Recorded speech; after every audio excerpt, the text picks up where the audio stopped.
अस्सलाम वालेकुम स्टूडेंट, क्या हाल है? कैसे हैं आप लोग? सब ठीक है, बेहतर है? चल रही है आपकी स्टडी स्टूडेंट? क्वेश्चन कर रहे हैं आप? बैंक रिकॉन्सिलिएशन का क्वेश्चन हमारा चल रहा है। आपको यकीनन मैंने दो तरीकों से अब तक समझा दिया। देखें, मैं थोड़ी बात को रिपीट कर देता हूं। हमेशा मेरा मकसद हमेशा ये होता है कि जब आप लेक्चर सुने तो आपको तमाम बातें पिछली फौरन रिकॉल हो जाए ताकि सवाल करने में आसानी हो जाए। देखिए, हमने अभी लास्ट टाइम भी आपको एक बात बताई थी कि हमें एक तो both books balance given, right? हमारे पास दोनों बुक के बैलेंसेस गिवन थे। कैश बुक का हमारे पास कौन सा था? पॉजिटिव था, आपको बताया था, जिसको हम डेबिट बैलेंस भी कहते हैं। और पास बुक का हमारे पास था स्टूडेंट, वो भी पॉजिटिव, और उसका पॉजिटिव कहां पे होता है? क्रेडिट होता है। उसके बाद पहला काम हमने ये किया, इस पे हमने 5-6 क्वेश्चन सॉल्व किए थे, याद है, जिसके अंदर हमारे पास दोनों बैलेंसेस पॉजिटिव थे, गिवन भी थे और पॉजिटिव थे, और पॉजिटिव आपके सामने मैंने शो कर दिए। सेकंड जो हमने स्टार्ट किया था, जिसके अंदर भी हमें बोथ बुक्स बैलेंसेस गिवन थे,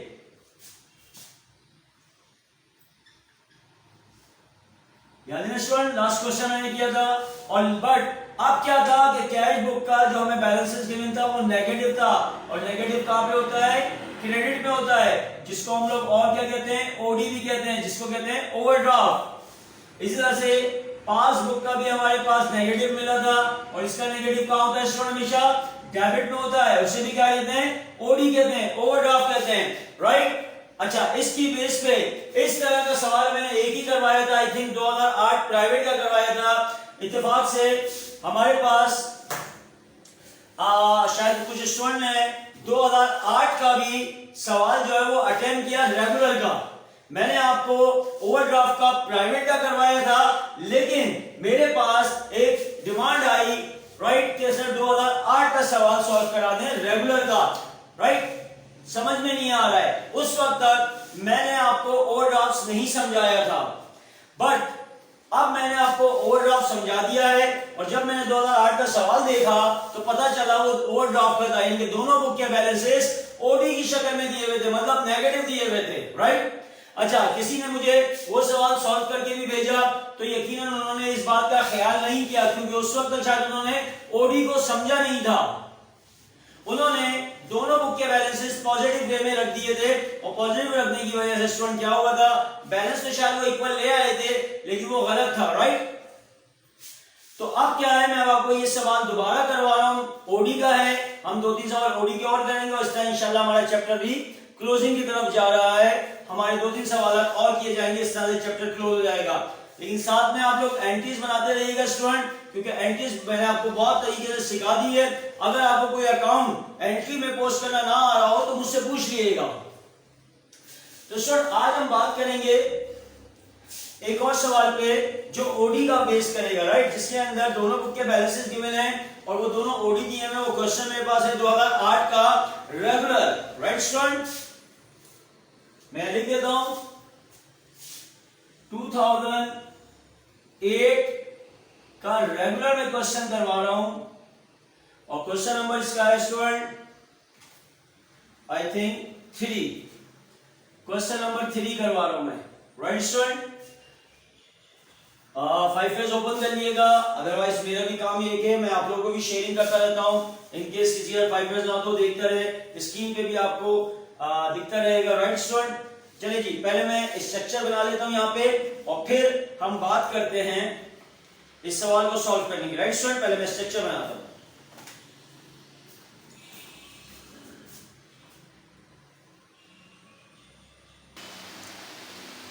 स्टूडेंट, तो हमारी कंपनी है 2008 का फरियाज कंपनी, बैंक रिकॉन्सिलिएशन स्टेटमेंट, और हमारे पास मंथ है फॉर द मंथ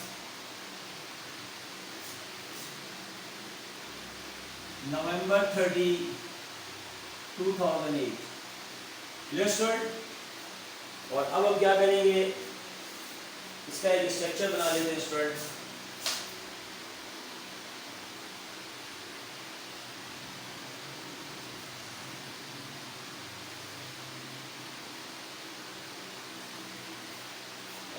शो नहीं हो रहा।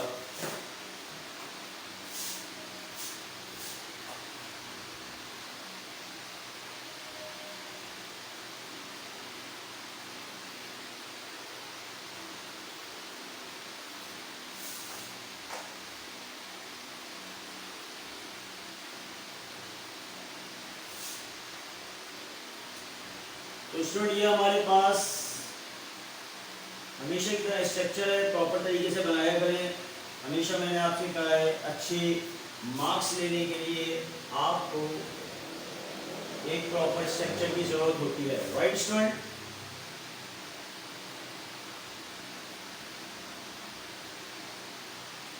जी हाँ, ये हमारा स्ट्रक्चर बनता जा रहा है स्टूडेंट। देखिएगा हमेशा की तरह मैं हमेशा कहता हूँ ये पार्टिकुलर भी लिख सकते हैं आप, इसको डिटेल्स भी लिख सकते हैं, डिस्क्रिप्शन भी लिख सकते हैं।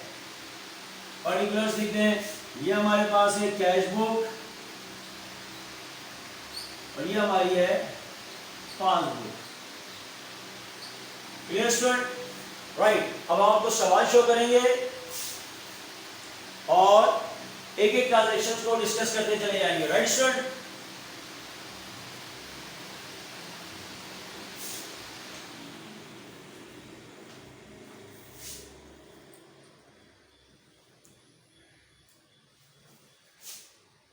देखिएगा स्टूडेंट, ये हमारे पास सवाल है, पीछे सवाल लिखा हुआ है, यहाँ से शुरू है बेसिकली इस पेज से 2008 का। The accountant of Faiyaz company has extracted the following data from its cash record and its bank statement on November 30, 2008। Clear student. Number 1 देखिएगा, फर्स्ट ट्रांजेक्शन में लिखा है bank overdraft as per cash book ₹1,06,400, bank overdraft as per passbook ₹10,000। देख रहे हैं student. तो first और second में आपको दोनों बुक के बैलेंसेस गिवन हैं और साथ में एक स्पेशल बात जो हम करने जा रहे हैं, दोनों बुक के बैलेंस ओडी की शक्ल में बैंक ओवरड्राफ्ट लिखा हुआ है दोनों के साथ। इसका मतलब ये क्या हुआ स्टूडेंट कि हमारे पास जो कैश बुक का ऊपर बैलेंस दिया हुआ है 1,06,400 रुपये, वो भी नेगेटिव है यानी कि क्रेडिट में है, और पासबुक का बैलेंस जो है वो भी ओवरड्राफ्ट यानी कि क्रेडिट में नेगेटिव दिया हुआ, मतलब वो कहाँ होगा, वो डेबिट में होगा। क्लियर है स्टूडेंट। ये बात मैं क्या 2-3 दफ़ा से बता चुका हूँ, पिछली क्लास में बताई थी, तो भूलिएगा नहीं। जब भी ओवरड्राफ्ट के नाम से आए, राइट, या अनफेवरेबल लिखा हुआ है या अपोजिट साइड आए यानी कि नेगेटिव लिखा हुआ है, या फिर कैश बुक का क्रेडिट में लिखा है और पासबुक का क्या लिखा हुआ है, डेबिट में लिखा हुआ है, तो आप समझ जाएं ये सब ओडी की बातें कर रहे हैं। क्लियर है स्टूडेंट। जी स्टूडेंट, हमारे पास अगर बैलेंसेस देखे जाएं तो आपके सामने हमने दिखा दिए, दोनों के ओवरड्राफ्ट की शक्ल में बैलेंस शो हो रहे हैं। और देखिएगा हमेशा की तरह हम लिखते हैं balance as per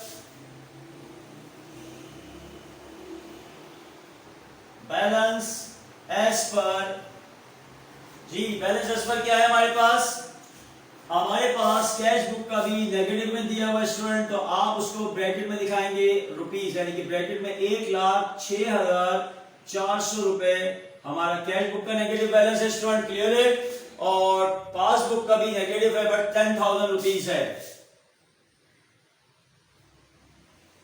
10,000 rupees negative आ रहा है। Clear student, right. देखिए बार बार एक ही बात करता हूं, आपका चाहे कितना भी ग्रेट डिफरेंस आ रहा हो, लाखों का आपस में फर्क आ रहा हो, इससे कोई घबराने की जरूरत नहीं, क्योंकि यकीनन हम जितनी भी डिस्क्रिपेंसीज यहाँ पे रिकॉर्ड करेंगे दोनों बुक की, तो हमारे एंड पर बैलेंस सेम हो जाएंगे। माना कि हम ये कह रहे हैं, हमारी बुक ये कह रही है कैश बुक के बैंक का हमारे ऊपर लोन हो गया है 1,06,400 का लोन हो गया है, यानी कि हमने बैंक से 1,06,400 रुपए अभी तक निकलवा लिए बैंक से एक्स्ट्रा, बैंक से लोन लेकर एक्स्ट्रा निकलवा लिए, लेकिन बैंक कह रहा है हमने अभी तक आपको 10,000 रुपए का ही लोन दिया है। माना कि वो बात अच्छी लग रही है कि बैंक से 10,000 रुपए क्लेम कर रहा है और हम कह रहे हैं हमारे ऊपर बैंक का लोन 1,06,400 रुपए, लेकिन मैंने कहा ना यकीनन जो डिस्क्रिपेंसीज होती है उसके बाद सब सही हो जाता है। हम इस बात को छुपा नहीं सकते कि यार बैंक कह रहा है कहने दो, नहीं ऐसा नहीं हो सकता है। कल को बैंक के पास भी वो बातें आ जाएंगी सामने जो अभी उसके पास नहीं पहुंची है। क्लियर है। तो यकीनन स्टूडेंट हम अपनी तमाम डिस्क्रिपेंसीज को 1 बाय 1 करते रहेंगे और इंशाल्लाह आखिर में हमारा आंसर सेम आना है। अगेन वही बात करूंगा, लास्ट टाइम कहा था कि जब हमारे बुक के नेगेटिव बैलेंस रखे जाते हैं, दोनों बुक के नेगेटिव रखे जाते हैं स्टूडेंट। तो जब हम तमाम डिस्क्रिपेंसीज रिकॉर्ड करते हैं और ऐड माइनस करने के बाद जब दोनों आंसर लेकर आते हैं स्टूडेंट, तो दोनों बातें मुमकिन है कि दोनों बुक के बैलेंस सेम तो आना यकीनन कंफर्म है, दोनों का सेम आना तो कंफर्म है, लेकिन ये दोनों बातें मुमकिन है कि दोनों के सेम के साथ दोनों के नेगेटिव भी आंसर आए, अभी भी नेगेटिव है, नीचे भी नेगेटिव हो, और ये भी मुमकिन है स्टूडेंट कि दोनों के सेम आए लेकिन वो क्या बनकर आ जाएं, वो पॉजिटिव में कन्वर्ट हो जाएं, बिल्कुल मुमकिन है, राइट स्टूडेंट। तो बहरहाल हमें ख्याल रखना है दोनों का सेम बैलेंस लाना और दोनों की साइन भी सेम होना है, यानी कि प्लस होना तो दोनों का सेम होना, प्लस प्लस होना मतलब दोनों का पॉजिटिव होना या दोनों का नेगेटिव होना। Clear student. अब हम ट्रांजैक्शन वन बाय वन करते हैं, आपको शो करते हैं, शेयरिंग करते हैं, साथ में डिस्कस करते हैं। Clear student. देखिएगा फर्स्ट ट्रांजैक्शन जी स्टूडेंट, अगली नंबर थर्ड ट्रांजैक्शन में पढ़ रहा हूं, देखिएगा लिखा है issued a cheque for ₹50,000 to a supplier. जरा गौर से देखिएगा, अच्छी ट्रांजैक्शन है स्टूडेंट।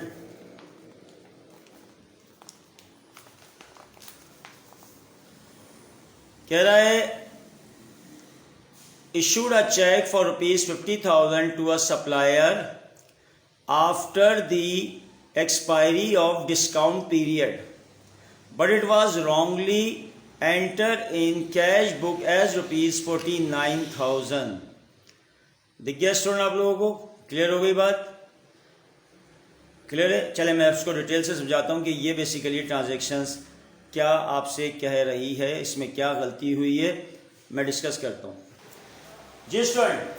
तो हमने ट्रांजैक्शन पढ़ी, फिर मैं पढ़ देता हूँ, फिर समझाता हूँ। लिखा हुआ है issued a check for 50,000 to a supplier, right, to a supplier, यानी कह रहा है कि हमने एक चेक इशू करा अपने सप्लायर को 50,000 रुपए का, 50,000 रुपए का, और देखिए ब्रैकेट में लिखा है after the expiry of discount period but it was wrongly entered in cash book ₹49,000। देखिए सिलसिला क्या हुआ स्टूडेंट, हुआ ये कि हमने लेट सपोज जनवरी 1 को मर्चेंडाइज परचेज करी, राइट स्टूडेंट, हमने परचेज करी 50,000 रुपए की उधार पे एग्री, जिससे मैं खरीद के लाया अपने सप्लायर से।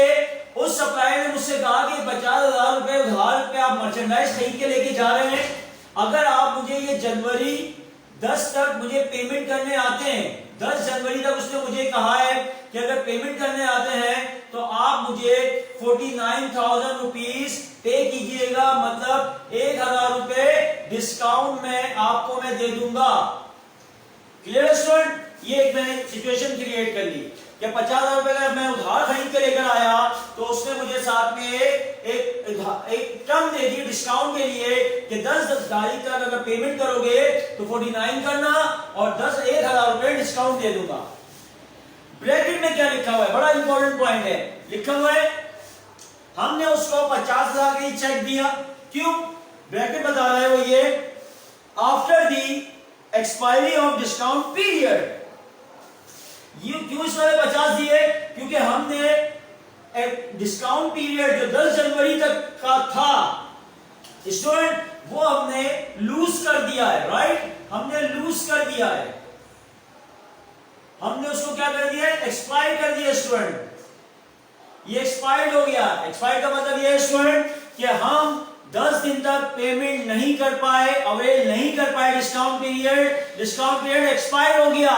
इसका मतलब है हमने पेमेंट 11 तारीख को, 12 को, 14 को, 18 को करी, यानी कि 10 दिन के अंदर पेमेंट नहीं करी।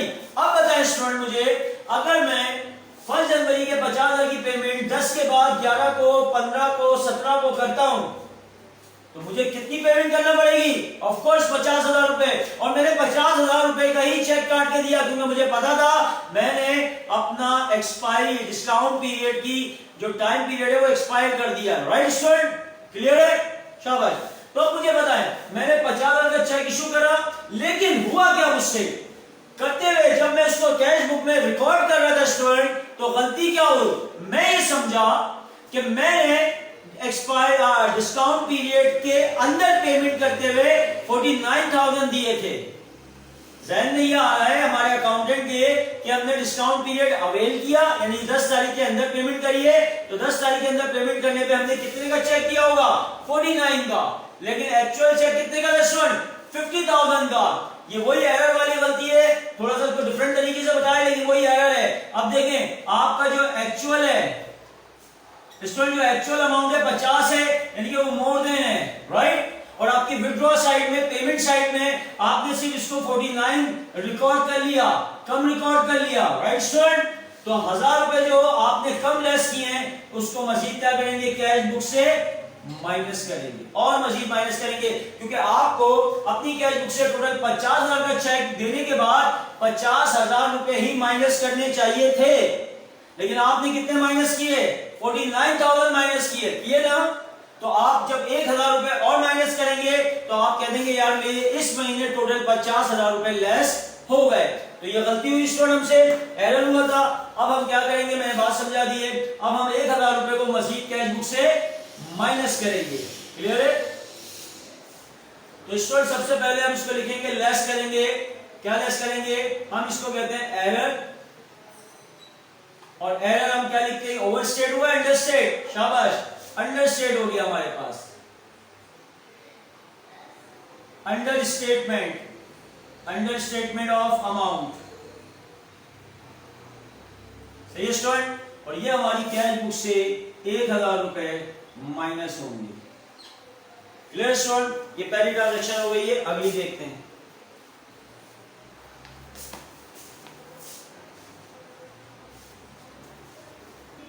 जी स्टूडेंट, नंबर नेक्स्ट आ जाएगा, मैं 4 पढ़ रहा हूं मैं। देखिए लिखा है a debit memo of ₹5,000 accompanying the bank statement for the locker rent. The bank had erroneously charged this to Fayaz Co instead of Faizi Co. Right student, दिख रहा है आप लोगों को? ये क्लियर है? चलिए जी डिस्कस करते हैं इस ट्रांजेक्शन को। जी स्टूडेंट, तो मैं दोबारा पढ़ देता हूं। लिखा है debit memo ₹5,000 accompanying the bank statement for the locker rent. The bank had erroneously charged this to Fayaz Co instead of Faizi Co.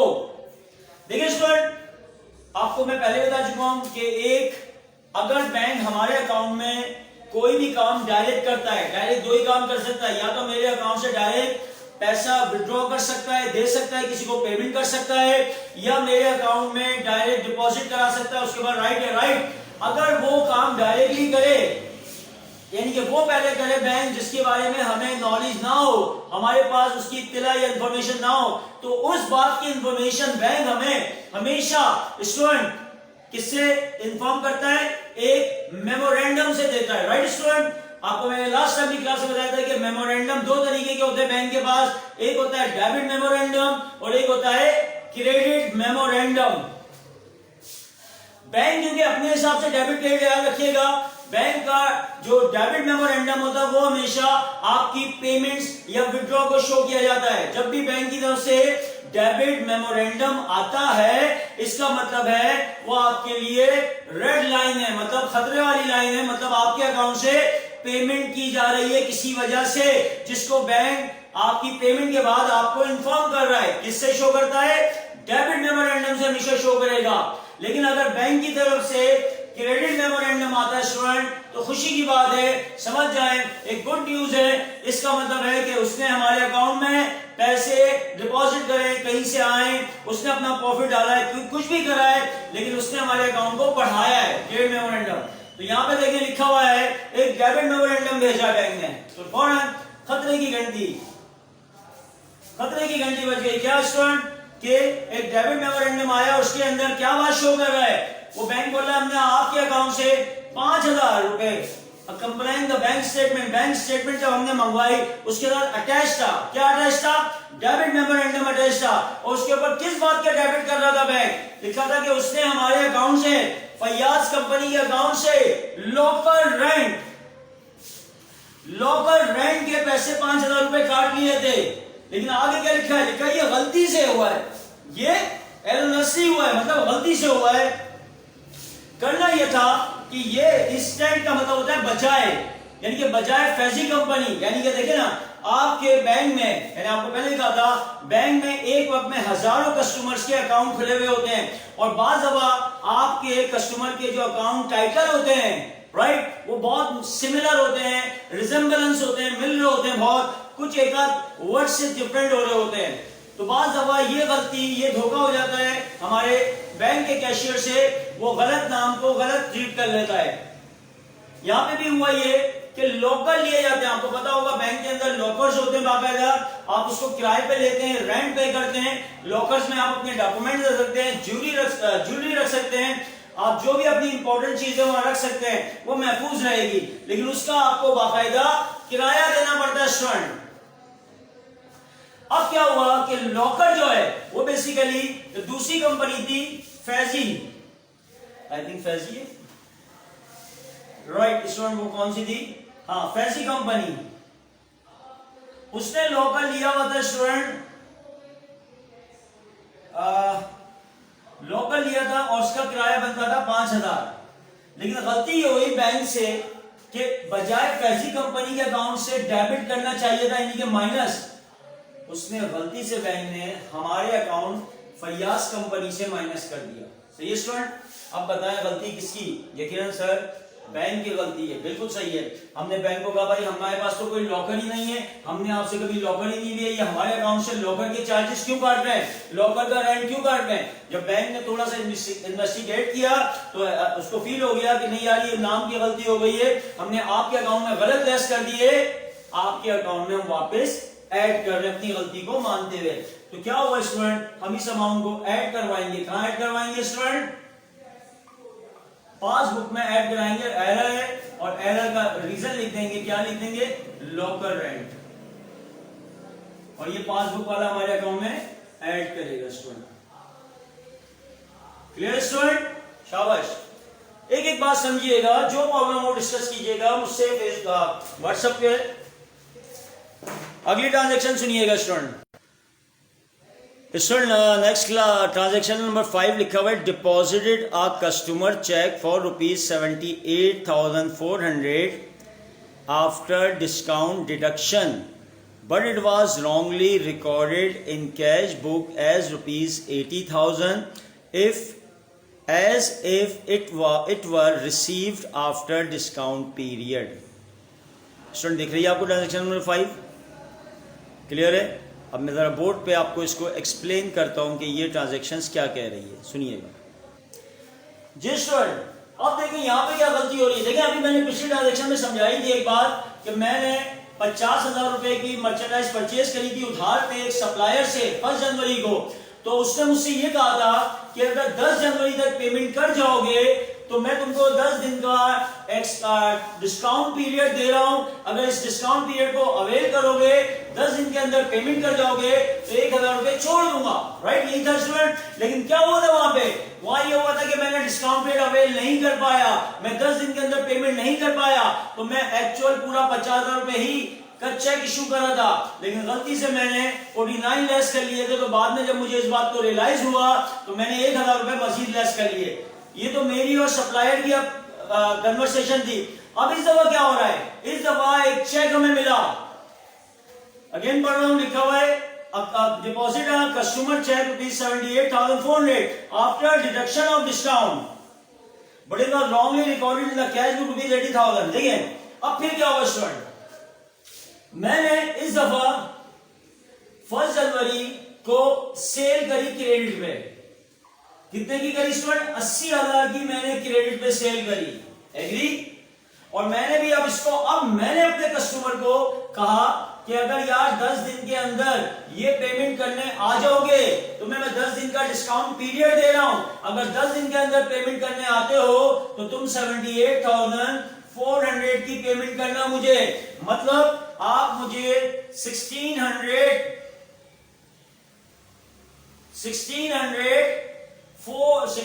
Rupees का मैं डिस्काउंट दे दूंगा। समझ में आ रही स्टूडेंट? मैंने उसको टाइम पीरियड दे दिया 10 दिन तक, 10 तारीख तक अगर आओगे तो ये देना, और अगर 10 तारीख के बाद आओगे 11, 12, 14 तो फिर आप 80,000 दोगे। अब ब्रैकेट क्या कह रहा है स्टूडेंट? मुझे बता, आपकी बात समझ में क्या आ रही है?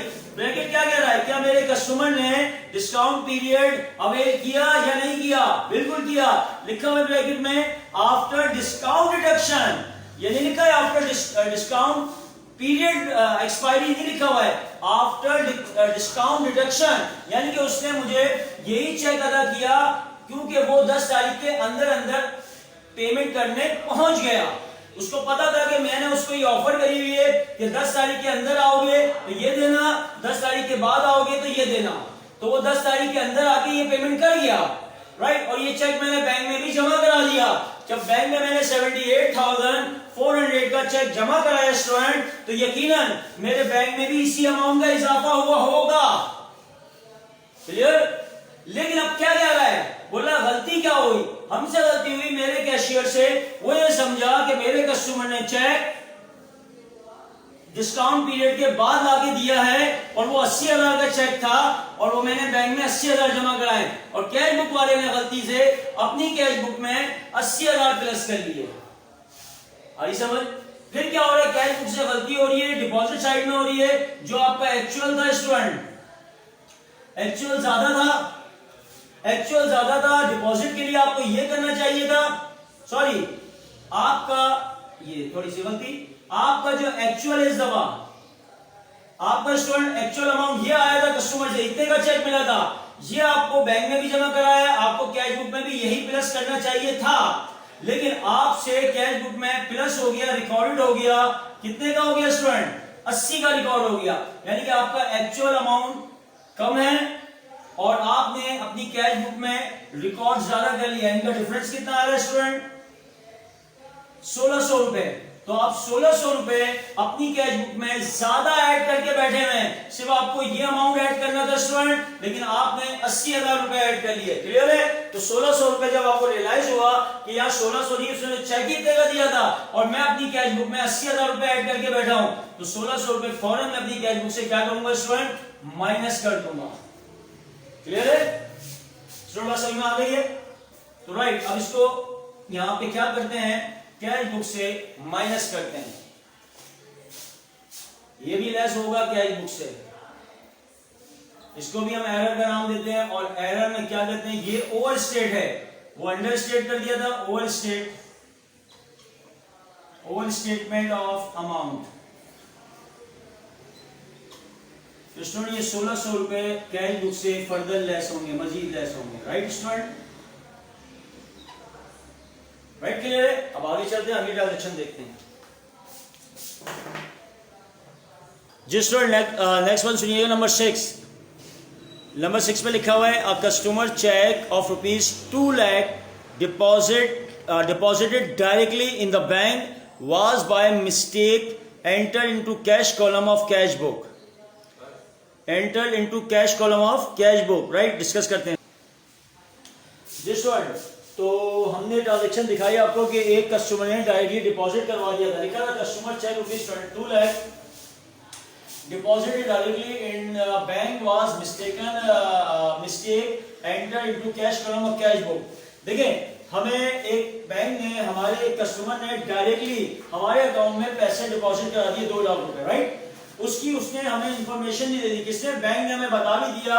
और हमने क्या किया, बेसिकली याद रखिएगा कैश बुक में हमारे पास 2 कॉलम हम मेंटेन कर रहे होते हैं। जो कैश बुक हमारे पास होती है स्टूडेंट, उसमें हम अपने 2 अकाउंट को एक साथ मेंटेन करते हैं। अपने प्योर कैश को भी, जो कैश हमारे कारोबार में डायरेक्टली आता है और जाता है, उसका बैंक से कोई ताल्लुक नहीं है, वो भी कैश बुक में ही रिकॉर्ड हो रहा होता है, लेकिन उसका कॉलम अलग होता है, समझ में आ रही स्टूडेंट।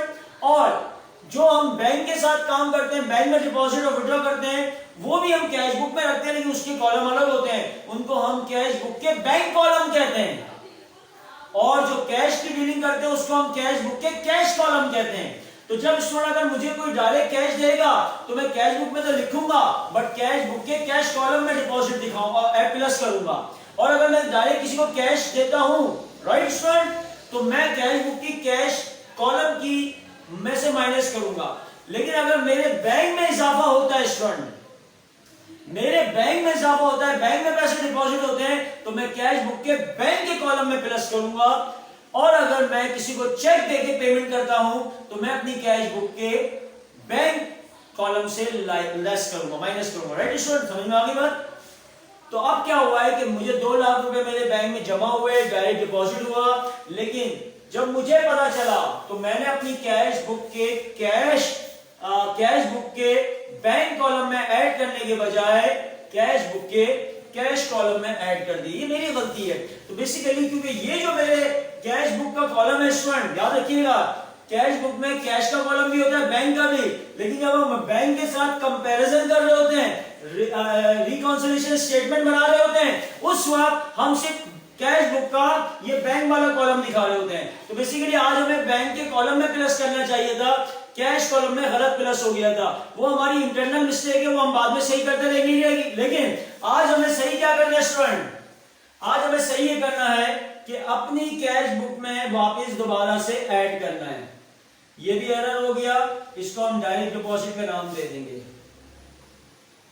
डायरेक्ट डिपॉजिट के नाम से ये ऐड हो जाएगा स्टूडेंट। 2 लाख रुपए हमारी कैश बुक में ऐड हो जाएगी। Clear student? आगे देखते हैं अगली ट्रांजैक्शन। अगली ट्रांजैक्शन क्या है स्टूडेंट? जिस स्टूडेंट नंबर देखिएगा, ट्रांजैक्शन नंबर मैं पढ़ रहा हूं 7। Issued a cheque for purchase of supplier ₹10,000 was recorded on company record ₹1,000। दिख रहा है स्टूडेंट आप लोगों को? क्लियर है? 7 क्लियर है? चलिए जी डिस्कस करते हैं। जी स्टूडेंट अब हुआ क्या, अगली ट्रांजैक्शन में 7 ने issue a cheque for purchase of supplies for ₹10,000 was recorded on company record ₹1,000। हमने मर्चेंडाइज सप्लाईज परचेज करी स्टूडेंट 10,000 रुपए की।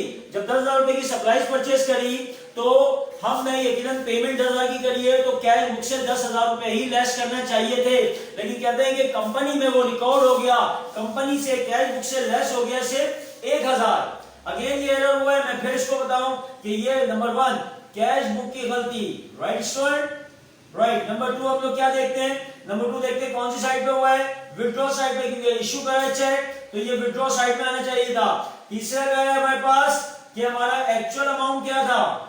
हमारा एक्चुअल अमाउंट जो चेक का था स्टूडेंट वो हमारा था 10,000 रुपए का। फोर्थ पे हम देखते हैं कि हमने इसको रिकॉर्ड कितने कर दिया, तो रिकॉर्डेड अमाउंट हमारा है स्टूडेंट यहां से 1,000 रुपए। क्लियर है स्टूडेंट? और 5 में हम देखते हैं कि इनका डिफरेंस क्या हो रहा है, क्योंकि हमेशा आपने डिफरेंस अमाउंट को ही रिकॉर्ड करना है। तो 9,000 रुपए डिफरेंस आ रहा है। तो स्टूडेंट फॉर्मूला आपको हमेशा लिखना पता है कि आपका एक्चुअल अमाउंट ज्यादा था, मोर देन था, और आपने पेमेंट साइड में उसको कम रिकॉर्ड कर दिया। पेमेंट साइड पे, विड्रॉ साइड पे एक्चुअल 10 था, ये आना चाहिए था, लेकिन आपने रिकॉर्ड कम किया है, तो डिफरेंस को हमेशा माइनस करेंगे कैश बुक से। Clear student?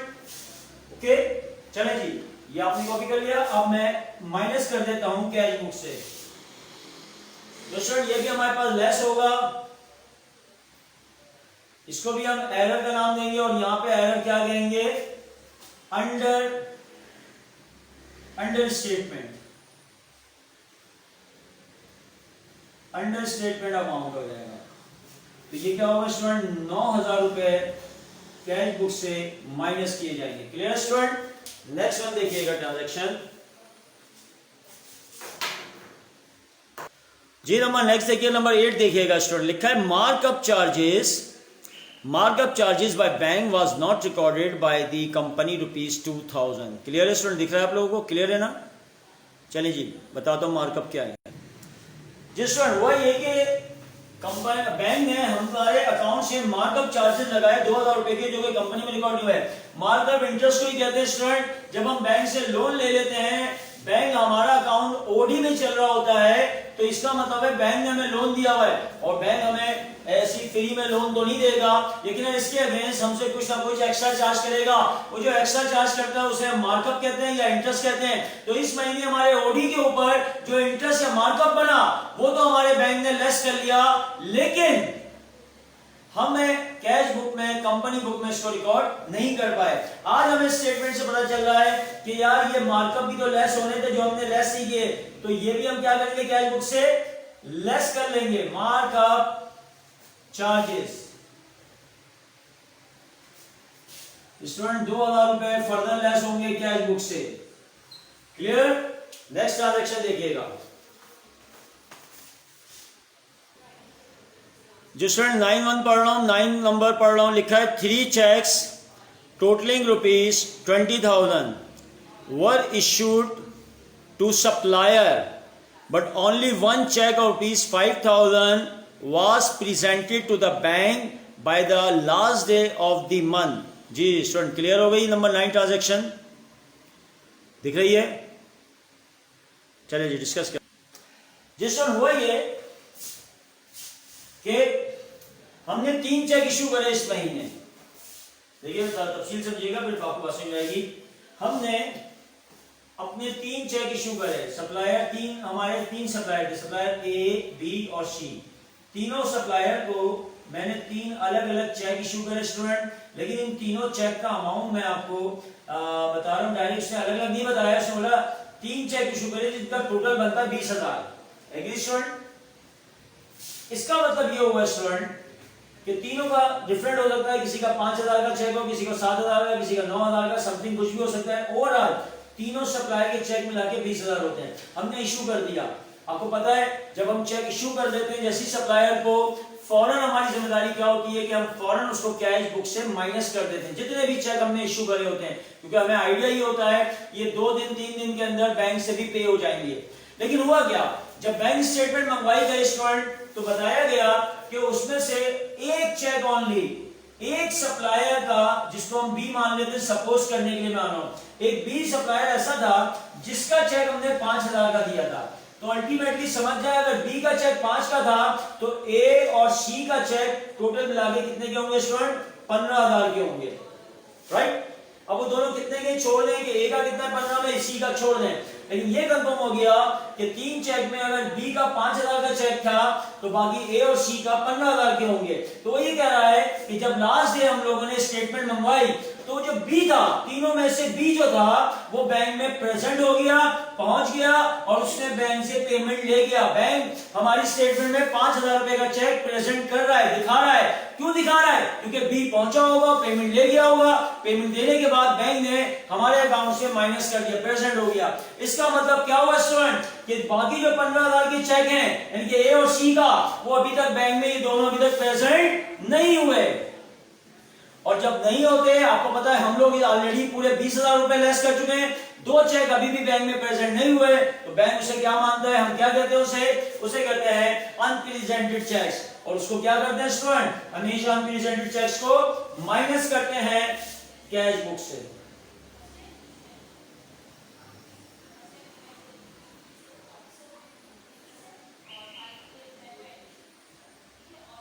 चलिए जी स्टूडेंट, ये माइनस हो जाएंगे कैश बुक से 15,000।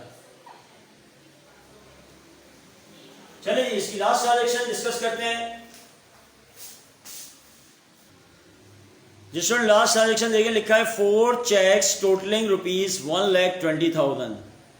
4 checks totalling rupees 1,20,000 were send to the bank for collection, but only 1 check rupees 20,000 was cleared and credited by the bank। सही है स्टूडेंट, ट्रांजैक्शन पढ़ ली। अब मैं इसको डिस्कस करने जा रहा हूं। जी स्टूडेंट देखिए यहाँ पे भी क्या हुआ, जैसे ऊपर मैंने आपको अनप्रेजेंटेड की डिटेल बताई, सेम यहाँ पे हुआ। अब इस दफा हमको 4 चेक रिसीव हुए, राइट स्टूडेंट? 4 चेक मिले। अब सपोज कर लें ये 4 हमारे सब कौन है? कस्टमर हैं, ए, बी, सी और डी। अब इस दफा ये कौन लोग हैं हमारे? ये कस्टमर स्टूडेंट, ध्यान में रखिएगा। अब इन चारों ने मुझे चेक दे दिए, इनकी पेमेंट आनी थी, मुझे रिसीव करना था। इन चारों ने मुझे चेक रिसीव हो गए, इन चारों से, चारों का अमाउंट मुझे बताया है। अलग अलग नहीं पता मुझे, लेकिन ये पता है कि चारों का जो चेक आया है, 4 चेक आए हैं, वो चारों चेक 1,20,000 के हैं, राइट? मुझे रिसीव हुए, मैंने वो चारों चेक अपने अकाउंट में जमा करा दिए। और मुझे पता है ये बात हम कई दफा पढ़ चुके हैं, जो चेक हम अपने कस्टमर का जमा कराते हैं वो बैंक हमारे कस्टमर के अकाउंट में क्लियरेंस में डालता है और वहां से क्लियर होके हमारे अकाउंट में क्रेडिट हो जाता है, यानी कि बैंक में क्रेडिट हो जाता है, राइट स्टूडेंट? ये प्रोसेस में कई दफा बता चुका हूं आपको कि हमारे कस्टमर का चेक जमा होता है, फिर बैंक टू बैंक काम होता है और 1-2 दिन में क्लियरेंस के बाद वो चेक हमारे अकाउंट में आ जाता है। मैं 1,20,000 रुपए की चारों चेक जमा करा के वापस आया और यकीनन मैंने क्या काम किया होगा? मैंने तो अपनी कैश बुक में पूरे 1,20,000 रुपए ऐड करके बैठ गया, सिंपल। लेकिन हुआ क्या स्टूडेंट, वो ये कहने लगे कि जब बैंक स्टेटमेंट आई तो बैंक स्टेटमेंट में कहते हैं कि एक चेक, कहते हैं ओनली वन चेक 20,000, इन 1,20,000 में से एक चेक ऐसा था, सपोज ये कर लीजिए सी का था, सी का चेक था 20,000 रुपए का, वो चेक कहने लगे वो क्लियर हो गया, उसके पैसे क्रेडिट हमने आपके अकाउंट में कर दिए, क्लियर एंड क्रेडिट लिखा हुआ है, राइट। यानी कि इसके चारों चेक हमने जो बैंक में जमा कराए थे, बैंक को उसमें से सिर्फ एक कस्टमर सी के पैसे रिसीव हो गए, क्रेडिट हो गए, बाकी इसका मतलब है जो बाकी तीन हमारे पास स्टूडेंट रह गए, कौन कौन से कस्टमर, ए, बी और डी, ये तीन जो कस्टमर रह गए, इसका मतलब है इन तीनों के चेक की वैल्यू कितनी बनेगी, 1 लाख। क्लियर है। अब 1 लाख में ए का कितना है, बी का कितना है, डी का, इससे कोई गर्ज नहीं है, लेकिन तीनों के चेक की वैल्यू बनी होगी 1 लाख। तो ये तीनों चेक अभी तक बैंक में क्लियर नहीं हुए। Clear student. तो आपको पता है जब चेक हम जमा करा दें और बैंक के ही अभी तक क्लियर नहीं हुए तो उसे कहते हैं अनक्लियर चेक। और अनक्लियर चेक को क्या करते हैं स्टूडेंट, हमेशा पासबुक में ऐड करते हैं। तो ये क्या हो जाएंगे स्टूडेंट, ऐड हो जाएंगे किस नाम से, अनक्लियर चेक। पासबुक में 1 लाख रुपए ऐड कर दें। तो स्टूडेंट ये हमारा टोटल सवाल हो गया है, तमाम ट्रांजैक्शन हमने पोस्ट कर दिए हैं, सिर्फ अब हमारा आखिरी काम रह गया है, अब इसको प्लस माइनस करेंगे। देखिएगा मैं कैलकुलेट करता हूं, राइट स्टूडेंट। चलिए स्टूडेंट लास्ट हम लोग वर्किंग कर रहे हैं, कैलकुलेशन कर रहे हैं। अगेन बार बार बता देता हूं, फिर देख लीजिएगा माइनस वाली कैलकुलेशन है। देखिए कैश बुक का सबसे पहले बैलेंस लेते हैं, हमारे पास 1,06,400 रुपए माइनस में, याद रखिएगा माइनस में ओडी में है, तो आपको बता चुका हूं अगर ये माइनस में तो तमाम ये माइनस वाले 1, 2 और 3 और 4 ये चारों फिगर ये माइनस में भी है, वो भी माइनस में है, तो माइनस माइनस प्लस कर लें आप, राइट। लेकिन उनके बाद जो आंसर आएगा सब प्लस करके इसमें वो फिर भी माइनस में ही रहेगा, ध्यान में रखिएगा स्टूडेंट। तो हम देखते हैं 1,06,400, राइट, इसमें ऐड करते हैं माइनस वाले 1,000 रुपए और ऐड करते हैं, 1,600 और ऐड करते हैं स्टूडेंट, 9,000 और ऐड करते हैं स्टूडेंट, और 2,000 रुपए और ऐड करते हैं। तो इस तरीके से स्टूडेंट मेरे पास आप भी कर सकते हैं, किया करें बल्कि, ताकि मुझसे कोई गलती हो तो आप लोग उसको रेक्टिफाई कर लें। मेरे पास माइनस में आ रहा है 1,20,000 रुपए, सही है स्टूडेंट, माइनस में आ रहा है, और यहाँ पे सिर्फ प्लस में 2 लाख रुपए हैं। अब आप कॉमन सेंस यूज करें, यहाँ प्लस में 2 लाख रुपए हैं और माइनस में 120 है, तो यकीनन मेरे पास प्लस का अमाउंट बढ़ा है या माइनस का, यकीनन प्लस का है। तो इसका मतलब है मैं प्लस 2 लाख में से पहले लिखता हूं, 2 लाख प्लस में लिखता हूं और इसमें से लेस कर देता हूं माइनस वाले 1,20,000, तो स्टूडेंट मेरे पास प्लस में बचते हैं 80,000। मेरा आंसर आ रहा है 80,000 कैश बुक का प्लस में, एग्री, क्लियर है। अब आ जाए पासबुक में। अच्छा पासबुक में तो देखिएगा 10,000 रुपए माइनस में और 15,000 माइनस है, तो पहले मेरे पास बड़ा वाला प्लस वाले बड़े हैं, यानी कि 1 लाख प्लस है और 5,000, तो मैं प्लस क्या कर लेता हूं, पहले 1 लाख प्लस 5,000 स्टूडेंट, तो टोटल मेरे 1,05,000 प्लस वाले आ गए, क्लियर है ना। और इसमें से ये दोनों माइनस वाले लेस कर देता हूं, कितने लेस होंगे, 25, 15 और 10, 25,000 में माइनस करता हूं, 1,05,000 में से तो स्टूडेंट मेरे पास प्लस में बच रहे हैं 80,000, राइट, गॉट इट। यानी कि अभी भी हमारे देखिए दोनों के आंसर आ गए। मैंने यही बात आपको समझाई थी कि अगर दोनों बुक के बैलेंसेस जो हैं हम लोग रखते हैं, अगर वो दोनों बैलेंसेस माइनस में भी दिए हुए हैं लेकिन नीचे आके वो प्लस में कन्वर्ट हो सकते हैं, लेकिन दोनों सेम रहेंगे और साइड भी सेम आना चाहिए। तो स्टूडेंट ये दोनों बैलेंस आते हैं, हम इसको क्या कहेंगे, एडजस्टेड बैलेंसेस। क्लियर स्टूडेंट, समझ में आ गई है।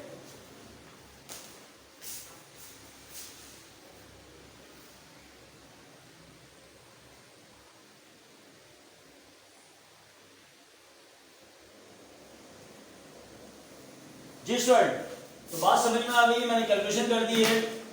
इंशाल्लाह स्टूडेंट मैं देखता हूँ 5 इयर्स में 1-2 सवाल और थोड़े से कॉम्प्लिकेटेड अगर निकलते हैं तो मैं उसको इंशाल्लाह 1-2 क्लास में, बल्कि अभी एक तरीका और मुझे इसमें बताना है।